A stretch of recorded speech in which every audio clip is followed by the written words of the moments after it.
Hey everyone, it's me, Lone. Hope you're doing all right. And Bethesda, we need to talk. There's been a few things recently that I've been thinking about when it comes to the company, their games, and what they've been doing as of late. Actually, probably more to the point, what they haven't been doing as of late. So I figured that I'd just sit down and make a video about it. That's what us YouTubers do, damn it. When we have an opinion to share, we'll make a video, upload it, and see what people think. And why not add another video to the pile, right? It's not like there's much news going around at the moment anyways.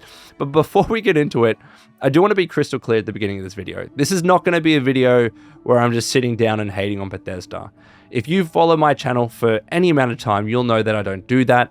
And you'll know that I'm a Bethesda fanboy at heart. I'll be the first person to admit that. I know that I am in situations constantly where I'm defending the company, where I'm saying positive things about the company, and often I don't like to say negative stuff. It's hard for me to do, and the reason is because I grew up loving their games. I wanted to work there. I did work there, and I still have friends at the company that I talk to weekly. It's an incredibly difficult thing for me to do because I adore them so much, and I truly do love them. I think they're some of the best in the business at what they do. But I can't always say positive things, okay? And I can admit that to myself. There are some times where they make a decision or they do something or they don't do something that I don't agree with or that I just want to share constructive criticism about. And that's what I want to do and I'm aiming to do in this video. And I encourage you to do the same. Politely, please. Be constructive, damn it. Don't be asshats in the comment, but genuinely engage in the discussion below for the topics that I'm going to be talking about, okay? I'm watching you. So let's talk about those topics. There are three things that I want to cover in this video. Number one, I want to talk about Starfield and its release date. Number two, I want to talk about Fallout as a franchise in general and just what's going on with it. And then number three, I want to talk about Bethesda and Xbox and specifically how they're going about marketing their games together at the moment. So we'll approach those topics one by one. So let's start off with Starfield. I want to talk about Starfield's release date and specifically as to why it hasn't been announced yet. Of course, we originally got a release date for Starfield. We know that. It was actually meant to be this month. Could you imagine? We could have been playing Starfield this month. In another parallel dimension universe, we could have been playing Starfield. But no, we're not playing Starfield. The game was delayed until next year. We know that it's going to be coming out sometime in 2023. Phil Spencer just confirmed that alongside Redfall. And if the Xbox showcase early this year is to be believed, we should be getting it in the first half of 2023. My guess, I believe from memory, was the 6th of June. My crazy prediction was in March, based on the numbers on the spaceship. Yes, that was me. But it's going to be coming out hopefully sometime in the first half of next year. But when, we don't know. Bethesda, of course, haven't confirmed it. And the first thing that I want to say is that I believe by the end of the year, Bethesda should confirm the release date for Starfield. Now, a lot of you might disagree with that because you might be coming from the perspective, don't rush them, all right? Game dev is hard. You don't want them to release an unfinished product. That's why they delayed the game in the first place. Let them take their time, make the game right, and then release it and we'll all be happy. And I completely agree with you. I said the exact same thing when they delayed the game the first time. I said I was surprised about it, but I said totally, I completely get it. And I'm not sitting here encouraging them to release the game too quickly. What I am saying is that I think by the end of the year, in particularly at the Game Awards next month, I do believe they should release the release date or announce the release date. And why am I saying this? For a few reasons. Number one, as part of Xbox needs a lot of love right now. Phil Spencer literally was on a podcast recently talking about how he knows that Xbox as a company hasn't released that many big hitters this year, right? And it contributed, obviously, to Game Pass not having as fast of a growth as they intended. They had a 73% growth target in FY 2022, and they ended up getting 28%. So clearly something went on there. They're not losing subs like PlayStation, obviously. They're still doing okay, but they didn't hit the goals that they wanted to. And yes, Phil can be the first one to admit that's attributed to them not releasing huge titles or that many huge titles in Game Pass this year. So for Xbox's sake, and to instill confidence back into people on Game Pass, the subscribers, and just Xbox players in general, I think Bethesda should confirm that when the release date of Starfield is going to be. it's good for Phil to go in there and say it's going to release sometime in 2023. But is it? Do we know? We don't know. Like Bethesda, yes, they've had some small marketing beats for Starfield recently, but they've gone fairly radio silent. And I wouldn't, question people doubting whether this game is actually going to come next year. Literally, Maddie made a video recently about whether Bethesda might or should delay Starfield again. But delay it to when? I mean, they haven't even announced a release date. We just have a very vague window. So I think for Xbox's sake, Bethesda should release that release date by the end of the year to get confidence back in the brand, to make sure everyone's okay on the Xbox side. But number two, it has to do with Starfield being a new IP. This isn't Fallout, all right? This isn't Elder Scrolls, where you can have a 6-month release window or a marketing campaign where you first announce the game, then 6 months later you release it, because everyone knows what Fallout is. Everyone knows what Elder Scrolls is. You don't need to explain those games much. They very much speak for themselves. Do you know what doesn't speak for itself? A new IP like Starfield, right? And yes, they've started their marketing campaign clearly. The game was announced years ago, and we've seen gameplay. We've seen Todd Howard talk about the game. We've seen things, but we really haven't seen that much. If you actually look at it into perspective, especially recently, there hasn't been that much come out about the game. What was the last thing that we saw? That the game has a cool, interesting dialogue tree from that video. That's what we've seen recently. That's about it. We've seen them talk very lightly about factions, about how many planets there are. We, of course, had the long extended gameplay reveal at the showcase this year. But if you were to try and sit there for 10 minutes talking about Starfield, I guarantee you'd struggle, because we don't know that much about the game. And that kind of crucial material is typically meant to come out once you have a release date and you're driving that home. You are throwing that release date into people's faces as part of your marketing material. And in that marketing material, you are talking about the game. You're talking about what it is, what you do, your characters, the plot points, the story, everything. That is where you run that freaking information home. And it's hard to do that without a release date. I mean, like, I think some of you can feel it as well. When BGS talk about Starfield at the moment, it's like, this is really cool, this is really exciting, but without a release date attached to it, it lacks that magic. It lacks that kind of level of excitement that we would have if we had a release date. Because if he's talking about all this cool stuff and we know when it's coming out, we're like, all right, we've got 6 months left. I want to plan my leave at work. I want to go on holidays. I want to be ready for Starfield. But we're lacking that magic, if you will, at the moment. And again, it's hard for them to go gung-ho with all that crucial information when they don't have a release date at hand. So for those two reasons, I truly think that Bethesda needs to tell us what the release date of Starfield is going to be this year. I think it's important. The longer that they wait, the shorter of a marketing campaign that they're going to be able to have, because if the game's still coming out in the first half of 2023 and they wait until January or February or March to tell us the release date, well, we're going to have a few months of a marketing campaign that doesn't really work, okay? Especially for a new IP. Again, it works for Fallout. Again, it works for Elder Scrolls. Could have worked for Skyrim if they did it that way, but it's not going to work for a new IP like Starfield. And this is important for Xbox to get right, especially. So I do believe that release date should be announced this year. Number two, I want to talk about Fallout, okay? And we know that we've had the Fallout 25 anniversary celebrations recently, and we've had a few cool things come out of it, right? We had a great series on their YouTube channel. Go check it out. A great series where they talked about Fallout, them getting the license. They talk about Fallout 3 a lot. They brought on the New Vegas devs to talk about New Vegas. That was very cool. That was an excellent series for any fan of the Fallout franchise. Go watch those videos, okay? That was very cool. We also got an announcement that Fallout 4 is going to get an upgrade for current-gen consoles. That was cool. Not the biggest news in the world, but still something really nice to get, especially during the celebrations. And then number three, we got it's a big phrase. We got some more information about the Fallout TV show. We got the first official image. That was cool. We got Jonathan Nolan on camera talking about it on set. There was a power armor. There was a Nuka-Cola. That was cool. I really liked that, and I can't wait for the series. But there were a few people after Bethesda on Twitter kind of announced the end of the celebrations that we're left disappointed, that we're looking for something a little bit more. Like, and this is coming from their perspective, from the people that I saw. This is the 25th anniversary of Fallout, right? 25 years. And we didn't get that huge, big announcement that maybe we were expecting.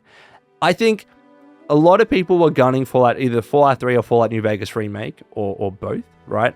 And don't get me wrong, I would have loved it, but it was never happening. I've talked about it in the past. It was not happening.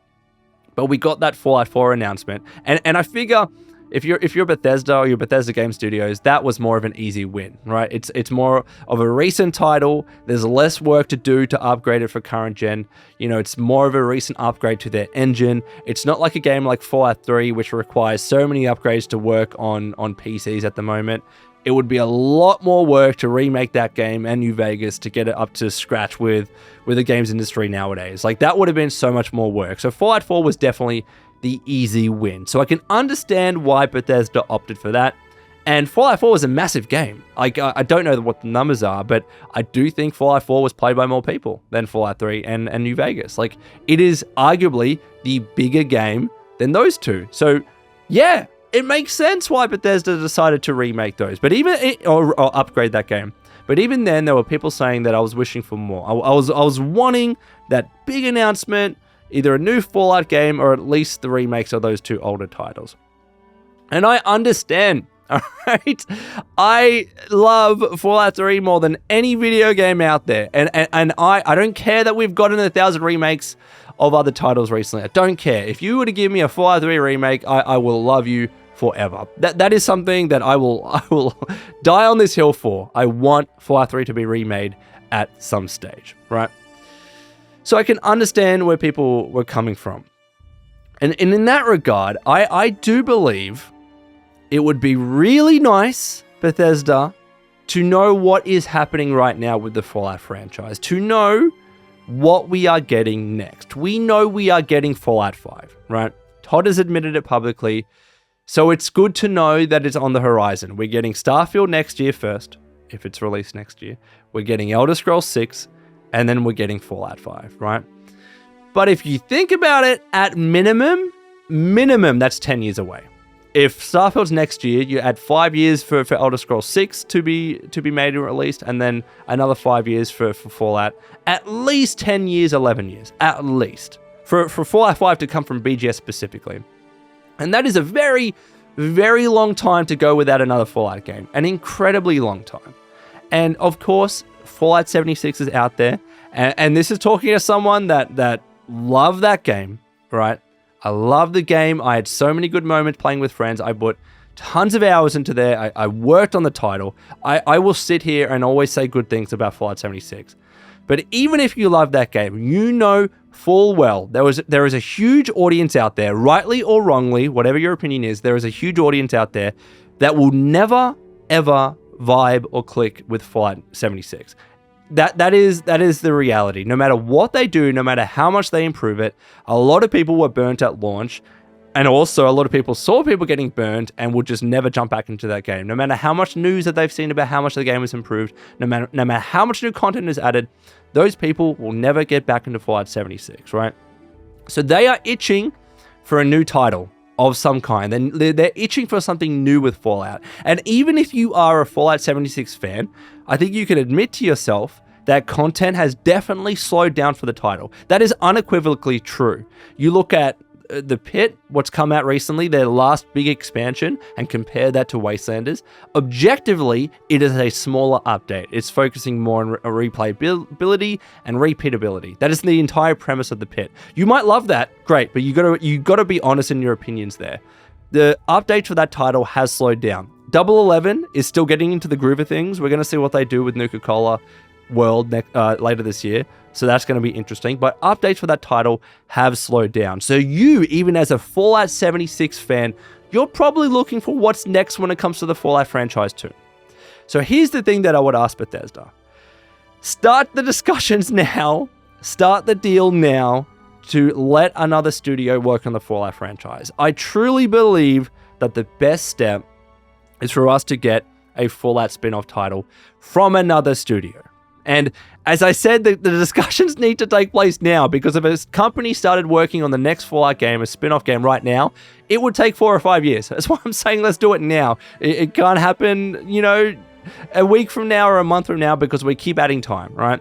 I truly believe that deal needs to be made ASAP. And of course, everyone's going to sit here and say, Obsidian's at the top of the list. Yes, they are. Absolutely. It's clear that even when it came to New Vegas in those videos that I mentioned, Todd and the team trusted Obsidian to make New Vegas, to do justice to Fallout. And they absolutely did. Leaps and bounds beyond. They are my first choice. They should be everyone's first choice when it comes to making a potential Fallout spin-off title. But you know how busy they are. Unfortunately, that's the reality, right? They just released Grounded. They're still working on it. They're about to release Pentiment. They've got Avowed coming after that. And then they've got the Outer Worlds 2 coming after that. And they're a studio of 300 people. They're even smaller than Bethesda Game Studios. They are a very, very small, if you'll call them a AAA, they are a very small AAA studio. How the hell is Obsidian going to work on a Fallout spin-off title? As much as I would love it, how are they going to be doing so in the next 4 or 5 years when they have all those titles? If Obsidian was ever going to work on a Fallout title, wait until after the Outer Worlds 2, and then that's when they could potentially do it. And in my guess, that's 6-7 years. At best. So in my opinion, we might need to look elsewhere. We genuinely might need to look at another studio to work on Fallout. And I'm not going to sit here and say it can only be BGS or Obsidian. There are other incredibly talented teams out there in the world that I think would be willing and excited to take on a Fallout game. And I hope that Bethesda has already started those discussions and started thinking about who that team could be. So if they were to get to working on a title, maybe even the start of next year, we see a Fallout spin-off 4 to 5 years after that. That is my genuine hope. At the very least, Bethesda, if you haven't made the deal, at least start thinking about it. That's all I ask. I genuinely think 10 years, 11 years, 12 years is so long to wait for another Fallout title, and I just want something new in that franchise, man. The Fallout TV show is going to be nice, but I think a standalone title is needed to bridge the gap until Fallout 5. And when Fallout 5 comes, BGS, I'm going to be there with bells on, playing the hell out of it. You know I love your games. I do. It's just a long time to wait for that title. And then number 3, let's talk about Bethesda and Xbox. There was recently a really interesting discussion that happened on Twitter. So Colobriel, who you would know, he's a notorious Xbox kind of content creator, news reporter, covers all their titles, does a fantastic job at it. He had an interesting series of tweets where he talked about how Xbox didn't really support a recent marketing beat for Redfall, perhaps as much as they should have. And I guess this section here is talking to Bethesda as much as it is to, talking to Xbox. He has some really fantastic points about how at the moment, even though Xbox, bought Bethesda, they acquired ZeniMax, and Bethesda is an Xbox company, and Bethesda Game Studios and all the devs under there, they're Xbox Studios. Even given that, it doesn't seem like Xbox and Bethesda are quite in sync when it comes to promoting and marketing and publishing their games. So what Colobriel was saying was that we had this video, this marketing beat for Redfall. Very cool. I'm very excited for Redfall. I genuinely think it's going to be a cool title. But he was saying that Bethesda went live with this video and this marketing material for Redfall, and Xbox didn't post anything on any of their channels for 5 hours after that initial post from Bethesda, right? It took them 5 hours to post it. And when they did, it ended up being a shortened version of the trailer that Bethesda went live with. So Colobriel was saying, look, why did this happen? Why isn't Xbox treating Bethesda titles that aren't Starfield? Why isn't Xbox treating them like they're proper, established, or at least, high-class, premium first-party titles? Why isn't that happening? And I agree. I agree that when it comes to that marketing beat for Redfall, it should have been shown much love. It ended up getting 80 to 100,000 views on their YouTube channel, on Xbox's YouTube channel, I believe. And that's not that much. And I agree. It doesn't feel like Xbox is pushing, again, titles that aren't Starfield. Starfield's the obvious exception here for obvious reasons. But it doesn't feel like that they're pushing other Bethesda titles like they're actually first-party titles under Xbox. When you see PlayStation talk about God of War or The Last of Us, or when you see Nintendo talk about Pokemon or Zelda, they go gung-ho with everything. They put all into it. You feel from the top to bottom that those are truly first-party games from PlayStation and from Nintendo respectively. They release videos, they do, articles, they do tons of tweets, things on Instagram, stories, every marketing beat. Look what PlayStation's doing now with God of War as an example. Like they go insane with it. And Colobra was essentially saying, why isn't Xbox doing the same with other Bethesda titles? So my hope and my I guess outreach right now to Bethesda and Xbox is, I would love to see you work a bit more synergistically when it comes to publishing and talking about your first-party titles, your Xbox-owned titles. And this is me as someone not even as an Xbox fan. I just think it makes so much more sense for Xbox and Bethesda to work in tandem on this kind of stuff, because Xbox is a marketing machine. I want to see Bethesda titles get more promotion and get more love. And when Xbox puts their all into that, they absolutely do. And it just felt like with Redfall, it fell to the side a little bit. And full well when it comes to time to really marketing Starfield, that Xbox is going to definitely put their all in. They know that they have to, because it's one of their marquee titles next year.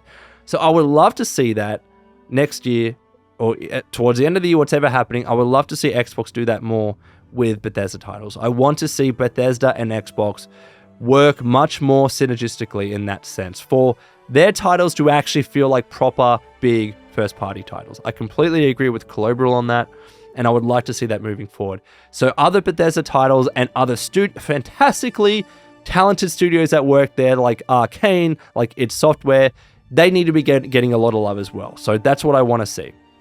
So, how long I've been talking? I think almost 20 minutes now, 30 minutes? I don't know how long it's been. But let me know what you think, ladies and gentlemen, in the comments below. This has been an interesting video for me. Let me know if you want to see more of this kind of content. And until next time, this has been Lone. Please take care of yourselves. And would you kindly keep fighting the good fight.